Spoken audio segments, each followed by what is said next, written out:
आप सभी का बहुत बहुत स्वागत है सिविल एजुकेशन हब के ऑफिशियल यूट्यूब प्लेटफॉर्म पे। एंड ये एक इंट्रोडक्टरी वीडियो और साथ ही साथ एक कॉन्सेप्चुअल वीडियो भी है जिसमें मैं आपको एक छोटा सा बहुत ही इंपॉर्टेंट कॉन्सेप्ट बताऊंगा। बट बिफोर डैट मैं चाहता हूं कि मैं अपने बारे में भी आपको थोड़ा बताऊं। मैं पिछले 5 वर्षों से from last 5 years I have been teaching civil engineering at various offline institutes, जिसमें कुछ नामी ग्रामी इंस्टीट्यूट्स का भी नाम है और कुछ नॉर्मल इंस्टीट्यूट्स भी हैं। और मैं सिविल इंजीनियरिंग ही पढ़ा रहा हूँ because I have done BTech from civil engineering. ठीक है। एंड अब मैंने इस मतलब अभी ये नया चैनल शुरू किया है ऑनलाइन प्लेटफॉर्म पे यूट्यूब पे। सो आई होप आप लोगों को चीज़ें समझ में आएंगी और we will make a healthy relationship throughout the journey. And before that I would like to share something. मैं आपको कुछ बताना चाहता हूँ कि this class I am starting a series form. मैं सीरीज के फॉर्म में क्लासेस स्टार्ट कर रहा हूँ जिसमें मैं आपको कॉन्सेप्ट्स बताऊंगा, जितने भी रिक्वायर्ड कॉन्सेप्ट्स हैं। Will go through all the concepts, हम लोग सारे कॉन्सेप्ट्स पढ़ेंगे। और खासकर जो इम्पोर्टेंट कॉन्सेप्ट्स है किसके लिए, या वो हो सकता है कि ईएससी के लिए इम्पोर्टेंट हो या गेट के लिए भी हो सकते हैं और एसएससी के लिए भी आपके हो सकते हैं। और क्या हो सकते हैं, स्टेट, जो स्टेट के एई एग्जाम्स होते हैं और स्टेट के जेई एग्जामिनेशंस होते हैं, उनके लिए भी ये कॉन्सेप्ट्स इंपॉर्टेंट होंगे। मैं आपको बताता भी जाऊंगा कि क्या कॉन्सेप्ट्स कहाँ आएंगे, क्या इंपॉर्टेंट क्वेश्चंस इस कॉन्सेप्ट में से आते हैं। जैसे मैंने आपको कोई कॉन्सेप्ट पढ़ाया, जैसे आज मैं आपको जीआई मेथड पढ़ा रहा हूँ, तो जीआई के बारे में मैं आपको पहले बताऊंगा, then we will go through the GI method. देन हम जानेंगे कि उसमें से क्वेश्चंस कहाँ कहाँ से बन के आते हैं। तो ऑल ओवर कॉन्सेप्ट के फॉर्म में मैं पढ़ा पढ़ा के आपको चीजें आपके एग्जामिनेशन के लिए प्रिपेयर करूंगा। और फिर आगे जैसे जैसे हम लोग बढ़ते जाएंगे, जैसे जैसे आपके कॉन्सेप्ट्स मजबूत होते जाएंगे, ऑटोमेटिकली आपके क्वेश्चन भी सॉल्व होते जाएंगे। एंड इसी के साथ अब आज का सेशन हम लोग शुरू करते हैं, ज्यादा टाइम ना वेस्ट करते हुए। छोटा सा इंट्रोडक्शन वगैरह सब हो गया है एंड आज सेशन शुरू करेंगे। आज मेरी ये पहली क्लास है। आई होप आप लोग इस पे अपने रिव्यूज दें, शेयर करें, और जैसे भी कुछ कमी हो या कुछ भी आपको प्लस एडिशन माइनस सब्ट्रैक्शन कुछ भी करना हो तो आप वो बता सकते हैं बेधड़क कमेंट सेक्शन में। सो एक इंफॉर्मेशन छोटी सी आपके साथ और शेयर करनी थी मुझे, सिंपल सी, कि आप टेलीग्राम चैनल हमारा है सिविल एजुकेशन हब के नाम से ही है और इसका लिंक भी मैं डिस्क्रिप्शन में दे दूंगा। देन आप उसको ज्वाइन कर सकते हैं। You will get the PDF, जो भी मैं आपको कॉन्सेप्ट यहाँ पे पढ़ा रहा हूँ, जो भी चीजें पढ़ाऊंगा उसकी आपको पीडीएफ उसी चैनल पे मिलेगी। कहाँ पे मिलेगी? टेलीग्राम चैनल पे मिलेगी। So starting to the today session, आज का सेशन शुरू करते हैं। सो आज हम लोग पढ़ेंगे ग्रुप इंडेक्स मेथड के बारे में। थोड़ा पढ़ेंगे हम लोग कि ग्रुप इंडेक्स मेथड क्या होता है, कैसे डील करते हैं और क्या चीज एग्जैक्टली है ये। सबसे पहले जानेंगे क्या है ये। तो ये एक फ्लेक्सिबल पेमेंट डिजाइन का मेथड है। सबसे पहली बात, फ्लेक्सिबल पेमेंट डिजाइन में मैं आप कुछ वर्ड्स मार्क करना चाहता हूं, जैसे फ्लेक्सिबल पेमेंट, ठीक है, इंपेरिकल। ये एक इंपेरिकल मेथड है। इंपेरिकल मेथड क्या होते हैं? इंपेरिकल मेथड वो होते हैं जहां पे आपको फॉर्मूला या फिर वैल्यूज ऑलरेडी दी होती हैं, आपको उन फॉर्मूलाज या वैल्यू में अपने कुछ चीजें पुट करनी होती हैं and you will get the desired design values. जो भी डिजाइन वैल्यूज जीआई मेथड के द्वारा आप निकालना चाहते हैं वो आपको वहां पे मिल जाती हैं। ये मतलब होता है सिंपल सा इंपेरिकल का मीनिंग होता है ये, ठीक है। ये होता है इंपेरिकल का मीनिंग। अब बात करते हैं कि फ्लेक्सिबल पेमेंट क्या होता है। अच्छा, पहले ये डेफिनेशन जरा कंप्लीट कर लेते हैं। The group index method of flexible pavement design is an empirical method which is based on physical properties of the soil subgrade। Physical properties पे बेस होता है। और किस पे बेस होता है? फिजिकल प्रॉपर्टीज की, सॉइल सबग्रेड की फिजिकल प्रॉपर्टीज पे बेस होता है ये। अब ये सॉइल सबग्रेड क्या होता है, इसलिए मैंने इसको भी मार्क कर रखा है। देखिए, अगर हम फ्लेक्सिबल पेमेंट की बात करें तो हमें ये समझ में, ये एक छोटा सा डायग्राम आपके सामने है कुछ फ्लेक्सिबल पेमेंट को इंडिकेट करता हुआ। फ्लेक्सिबल पेमेंट में जो सबसे नीची लेयर होती है, इसे हम लोग कहते हैं नेचुरल फॉर्मेशन, जिसे हम लोग सब सॉइल भी कह सकते हैं, सब सॉइल भी कहते हैं, सब सॉइल भी कह सकते हैं। ये सबग्रेड के नीचे की लेयर होती है, याद रखिएगा। उसके बाद फॉर्मेशन लेवल आता है, इसे हम लोग सबग्रेड कहते हैं ना, सबग्रेड आता है। फिर हमारा सब बेस आता है। क्या आता है? सब बेस आता है। फिर बेस कोर्स और सरफेस ड्रेसिंग वगैरह हो जाती है, ये आपको सब पता है। ये इंपॉर्टेंट नहीं था, इंपॉर्टेंट ये था कि नीचे सब सॉइल आता है देन सबग्रेड आता है। बच्चे कंफ्यूज हो जाते हैं, ये क्वेश्चन आता है एग्जाम में। मैं अभी आपको क्वेश्चन भी बताऊंगा किस किस कैटेगरी के आते हैं। सो ये एक फ्लेक्सिबल पेमेंट की छोटी सी डिजाइन है। अब फ्लेक्सिबल पेमेंट में होता क्या है, इंपॉर्टेंटली सबसे बड़ी बात जो मैं आपको बताना चाहता हूं कि फ्लेक्सिबल पेमेंट में होता है ग्रेन टू ग्रेन ट्रांसफर। क्या होता है? Grain to grain transfer. अब ये ग्रेन टू ग्रेन ट्रांसफर का मीनिंग क्या है? देखिए, ग्रेन टू ग्रेन ट्रांसफर ये होता है कि जैसे मान लीजिए ये फ्लेक्सिबल पेमेंट के ग्रेन्स बने हैं, ये बने हैं ना, आपको दिख रहे हैं, ये जो ग्रेन्स दिख रहे हैं, मान लीजिए ये ग्रेन्स यहां बने हैं, ठीक है, कुछ मैंने ग्रेन्स बना दिए, ये आपस में जुड़े हैं बाइंडर्स की मदद से और इसमें सब चीजें पड़ी हुई हैं, ठीक है। ये आपकी एक रोड है मान लीजिए, ठीक है। अब इस पे आपकी एक गाड़ी अगर जाती है, एक गाड़ी यहां से, मान लीजिए ये गाड़ी आपकी है बेहतरीन सी, थोड़ी सी सुंदर सी बन गई है, कोई बात नहीं। ये गाड़ी आपकी यहां से पास करती है अगर, तो जैसे ही ये गाड़ी यहां से पास करेगी आपकी, तो क्या होगा, ये प्रेशर डालेगी इस ग्रेन पे, पहली वाली ग्रेन पे, फिर ये ग्रेन इस पे प्रेशर डालेगी, फिर ये ग्रेन इस पे प्रेशर डालेगी, इस पे से फैलेगी हर जगह ना। तो इसी को कहते हैं ग्रेन टू ग्रेन ट्रांसफर, की ऊपर वाली लेयर्स जो हैं, ये जो ऊपर वाली लेयर्स जो हैं वो नीचे वाली लेयर्स पे एक ग्रेन से दूसरे ग्रेन की मदद से ट्रांसफर करती हैं, क्या, लोड ट्रांसफर करती हैं, ठीक है। तो ये एक सिंपल सी बात थी फ्लेक्सिबल पेमेंट के बारे में, छोटी सी बात, एक डेफिनेशन है फ्लेक्सिबल पेमेंट। इसके आगे और बहुत कुछ है, लेकिन फिलहाल अभी ग्रुप इंडेक्स की बात कर रहे हैं हम लोग, तो यहां पे फ्लेक्सिबल पेमेंट का अभी इतना ही रोल रखते हैं। आगे बढ़ते हैं। तो यही मैंने आपको फ्लेक्सिबल पेमेंट के बारे में समझाया कि क्या है, ग्रेन टू ग्रेन ट्रांसफर है। उसके बाद मैंने क्या बताया, ये सबसे इंपॉर्टेंट पॉइंट आ जाता है कि वर्टिकल कंप्रेसिव स्ट्रेस जो होती है आपकी, क्या होती है, मान लीजिए यहां पे वर्टिकल स्ट्रेसेस पड़ रहे हैं, गाड़ी की वजह से पड़ रहे हैं ना ये। सो एक क्वेश्चन आया था किसी स्टेट एग्जामिनेशन में, ग्रेन टू ग्रेन ट्रांसफर का क्वेश्चन नहीं आता जनरली, ये सिर्फ नॉलेज के लिए, ये क्वेश्चन आया था, ये इंपॉर्टेंट है कि उसने कहा था कि अगर वर्टिकल कंप्रेसिव स्ट्रेस हम किसी फ्लेक्सिबल पेमेंट पे लगाते हैं तो क्या होता है, क्या ये जो प्रेशर है नीचे जाके बढ़ जाता है या फिर नीचे सबसे कम होता है, ये बता रहा था। तो प्रेशर जो होता है वो टॉप पे हाइयर होता है, हाइयर ऑन टॉप भाई और लोअर ऑन बॉटम। ऑब्वियस सी बात है भाई, यहां गाड़ी है तो गाड़ी सबसे ज्यादा प्रेशर तो टॉप लेयर पे ही लगाएगी ना, फिर धीरे धीरे ग्रेन टू ग्रेन ट्रांसफर होगा।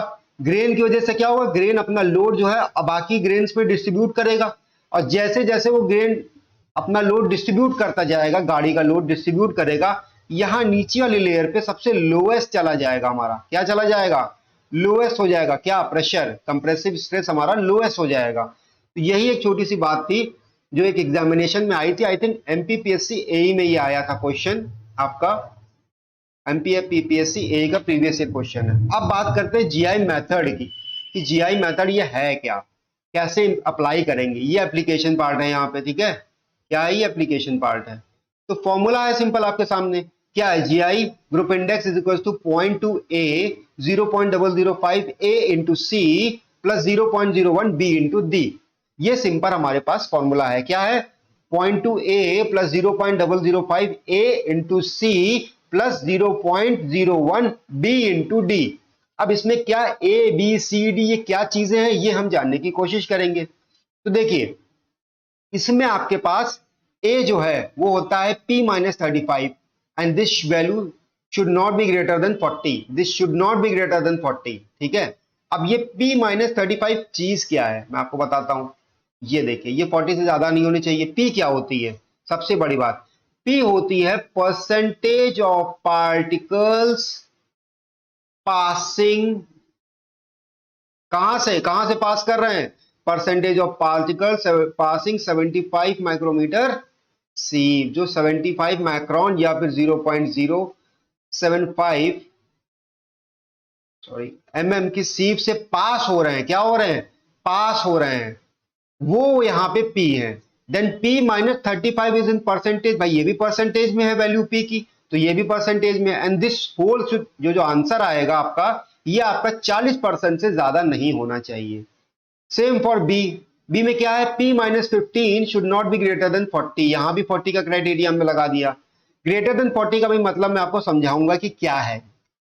उसके बाद आता है सी, सी क्या है, WL minus 40 should not be greater than 20। अब ये WL क्या है, WL हमारी डिनोट करती है लिक्विड लिमिट, क्या होती है ये, लिक्विड लिमिट ऑफ सॉइल। उसके बाद डी आता है IP minus 10 should not be greater than 20, IP क्या है हमारा?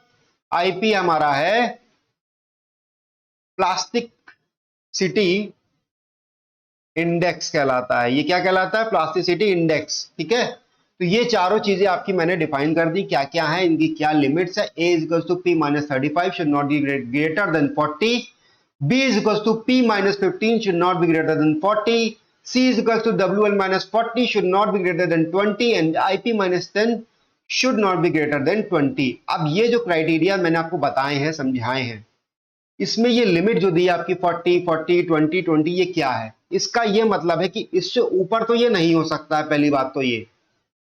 लेकिन कभी कभी ऐसा हो भी तो सकता है कि ये जो ए निकाले हम, ये 40 से ऊपर आ जाए, मान लो 50 आ जाए, तो उस केस में हम क्या करेंगे? तो उस केस में हम रूल्स और लिमिट्स को फॉलो करेंगे। अगर वैल्यू 40 50 भी आई है तो हम वैल्यू मैक्सिमम ही लेंगे जो कि 40 है। ये बहुत ही इंपॉर्टेंट चीज है, ये गेट के एग्जाम में अधिकतर आपको यहीं पे फंसाता है वो, कि वैल्यू ज्यादा दे देगा और फिर आपको लगेगा अरे 50 तो आ रही है तो सही है, ये तो आनी चाहिए, और आप लगा देंगे and then the answer will go wrong. तो ये बहुत इंपॉर्टेंट चीज है कि यहाँ पे जो भी मैक्सिमम क्राइटेरिया है उसी को हम लोग कंसिडर करेंगे और उसी के हिसाब से हम आगे बढ़ेंगे सवाल में। अब ये जीआई वैल्यू पे एक और क्वेश्चन बनता है यहां से। कहां से बनता है? यहां से बनता है। कहां बनता है मेजरली? ये मेजरली आपका स्टेट एई एग्जामिनेशन में बनता है या फिर ईएससी में भी बन जाता है। पहले बनता था, फिलहाल अभी ईएससी में इससे रिलेटेड क्वेश्चन तो नहीं आते, लेकिन हाँ स्टेट एई में आते हैं, अभी भी आते हैं, खासकर स्टेट एई और जेई में तो पक्के आते हैं। ये मान के चलिए कि जीआई से क्वेश्चन आपका हर एग्जाम में आएगा ही आएगा, चाहे छोटा चाहे बड़ा, कंफर्म है क्वेश्चन। 99% चांसेस होते हैं कि जीआई से आपका क्वेश्चन आएगा ही आएगा। और ये भी मैं पक्की बात से कह सकता हूं कि ये वाले पार्ट से क्वेश्चन आने के चांसेस ज्यादा ही हैं, जो मैं अभी पढ़ाने चाह रहा हूं आपको। क्या है? कुछ नहीं है, सिंपल सी बात है, टाइप ऑफ सॉइल बताया और उसकी जीआई वैल्यूज बताई हैं, बहुत सिंपल सी बात है। इसमें 4 वैरायटी की सॉइल है, गुड है, फेयर है, पुअर है, वेरी पुअर है, सिंपल। और उनकी जीआई वैल्यूज है, ये आपको याद करनी पड़ेंगी। गुड जो होती है वो 0 से 1 के बीच में होती है, फेयर जो होती है वो 2 से 4 के बीच में होती है। कहां से होती है? 2 से 4 के बीच में। पुअर जो होती है वो 5 से 9 के बीच में होती है और वेरी पुअर जो होती है वो 10 से 20 के बीच में होती है। अब ये वैल्यूज आपके पास है, ये आपको रटनी पड़ेंगी, चीजें याद करनी पड़ेंगी, क्योंकि वो ये दो तरीके से सवाल पूछ सकता है। उसने पूछ लिया कि फेयर सॉइल अगर है तो जीआई वैल्यू क्या होगी, ठीक है, या उसने कह दिया कि जीआई वैल्यू जो आ रही है 3 आ रही है, तो सॉइल किस कैटेगरी में आएगी? तो आप बता पाएंगे कि ये फेयर कैटेगरी में आप आ रही है। तो आपको ये वैल्यूज तो याद करनी पड़ेंगी, क्योंकि छोटे एग्जामों में ये डायरेक्ट वैल्यूज या फिर टाइप ऑफ सॉइल से डायरेक्ट क्वेश्चन पूछ लेता है। एक और इंपॉर्टेंट चीज है, जैसे कि जनरली क्या होता है, वैल्यूज हायर होती है तो सॉइल अच्छी कैटेगरी की हो जाती है, लेकिन यहां पे उल्टा है। जीआई वैल्यू जितनी ज्यादा होगी, जितनी हायर साइड होगी, क्या होगी? जितनी हायर साइड होगी उतनी खराब क्वालिटी की होगी, क्या होगी? उतनी पुअरर क्वालिटी की आपकी सॉइल होगी, अगर जीआई वैल्यू ज्यादा होगी तो ये चीज याद रखिएगा, ये इंपॉर्टेंट है, ये भी पूछ लेता है एग्जाम में कभी कभी। ए में तो नहीं पूछता है जनरली, जेई में जनरली पूछ सकता है डायरेक्टली कि क्या है जीआई वैल्यू अगर हायर है तो सॉइल कैसी होगी, पुअर होगी, फेयर होगी, गुड होगी। तो आप कहेंगे जितनी ज्यादा वैल्यू होगी उतनी ज्यादा पुअर होगी। अब वो आपको हो सकता है वैल्यूज फॉर्म में दे दे या डायरेक्टली पूछ ले ऑप्शंस के फॉर्म में। तो ये रहा आज का जीआई का सेशन था ये, ठीक है। और मैंने आपको बताया कि कौन कौन सी चीजें कहां कहां आती हैं, थोड़ा सा एक बार रिवाइज कर लेते हैं हम लोग, है ना, तो इजी हो जाएगा हमारे लिए। हमने बताया था ग्रुप इंडेक्स मेथड जो है फ्लेक्सिबल पेमेंट डिजाइन का मेथड है, इंपेरिकल मेथड है, और किस पे बेस्ड होता है? Physical properties of soil subgrade के ऊपर बेस्ड होता है ये मेथड। बहुत सिंपल सी बात है, ये हम लोगों ने बात की थी अभी। फिर मैंने फ्लेक्सिबल पेमेंट का बताया कि ग्रेन टू ग्रेन क्या होता है, ग्रेन टू ग्रेन ट्रांसफर कैसे होता है, सब ग्रेड क्या होता है, सब सॉइल क्या होता है, ठीक है, ये मैंने बात की आपसे। मैंने आपको सबसे बताया कि सबसे नीची लेयर आपकी सब सॉइल होती है, उसके बाद सब ग्रेड होती है, फिर बेस कोर्स, सरफेस ड्रेसिंग वगैरह ये सब चीजें हो जाती है। उसके बाद बात करें तो ग्रेन टू ग्रेन ट्रांसफर बात की थी, और सबसे इंपॉर्टेंट चीज ये बात की थी कि वर्टिकल कंप्रेसिव स्ट्रेस जो है वो टॉप से बॉटम में डिक्रीज कर जाता है, मतलब टॉप में हाई साइड पे होता है और बॉटम में आपका लोअर साइड पे चला जाता है। ये बात हम लोगों ने की थी, बहुत सही है। उसके बाद क्या बात की थी? उसके बाद हम लोगों ने जीआई फॉर्मूले की बात की थी कि क्या होता है, point two A plus 0.005 A into C plus 0.01 B into D, इसमें ए बी सी डी की 4 वैल्यूज हैं। ये फॉर्मूला है आपके सामने। और पी क्या है इसमें? पी क्या है? P is the percentage of particle passing 75 micron sieve.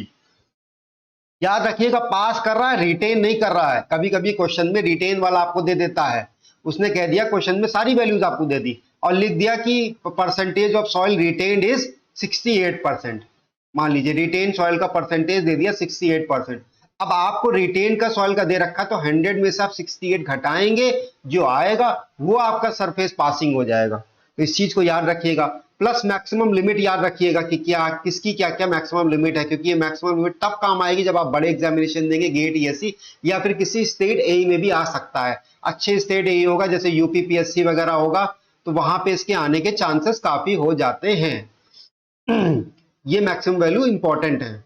उसके बाद मैंने आपको बताया था जीआई वैल्यू, तो जीआई वैल्यूज आपको याद ही करनी पड़ेंगी, इसके लिए कोई ऑप्शन नहीं, कोई शॉर्टकट नहीं है, कुछ नहीं, सिंपल सी वैल्यूज हैं। अगर आप गुड फेयर भी याद कर लेंगे तो वेरी पुअर आपको याद हो जाएगा एक आइडिया लगा के। सो ये है 30। लास्ट बात हम लोगों ने की थी, जितनी ज्यादा हायर वैल्यू होगी उतनी पुअर क्वालिटी ऑफ सॉइल, उतनी खराब सॉइल होगी। तो ये सारी बातें थी जीआई मेथड से रिलेटेड। कल मैं फिर आपके सामने प्रस्तुत होऊंगा एक इंपॉर्टेंट कॉन्सेप्ट के साथ फिर से, और फिर हम लोग डिस्कस करेंगे आगे। आने वाले समय में मैं क्वेश्चन सीरीज भी लाऊंगा, जैसे ही कोई एग्जामिनेशन आगे आता है, जैसे ही कोई एग्जामिनेशन अपने फ्रंट में आता है, चीजें आती हैं, तो मैं आपके लिए क्वेश्चन की सीरीज लाऊंगा। और अगर आपको कोई एग्जामिनेशन से रिलेटेड क्वेश्चन सीरीज चाहिए हो, जिसकी आप प्रिपरेशन कर रहे हो या अभी चल रहा हो, तो आप भी कमेंट्स करके ये डिमांड कर सकते हैं, तो उसकी भी बात कर ली जाएगी। जैसे अभी फिलहाल एसएससी जेई का चल रहा था सिस्टम, तो उसकी मैंने टेस्ट सीरीज ऑफलाइन में तो की थी, लेकिन ऑनलाइन में अभी फिलहाल मेरा नया काम है, तो चीजें आप जैसे जैसे कहते जाएंगे मैं वैसे वैसे करता जाऊंगा। I am totally dependent on you. और बाकी कॉन्सेप्ट पढ़ाना मेरा काम है, चीजें पढ़ाना मेरा काम है, क्वेश्चन कराना भी मेरा काम है, लेकिन अगर आपको कुछ रिक्वायरमेंट है तो आप मुझसे पूछिए। So this is all for today. आज के लिए सेशन यहीं पे खत्म करते हैं। Thank you. चैनल को सब्सक्राइब, लाइक, शेयर जो भी है जरूर करिएगा, और अगर कोई भी समस्या या कमेंट्स वगैरह करना हो तो आप लोग जरूर करके बताइएगा कि क्या प्रॉब्लम है। Thank you.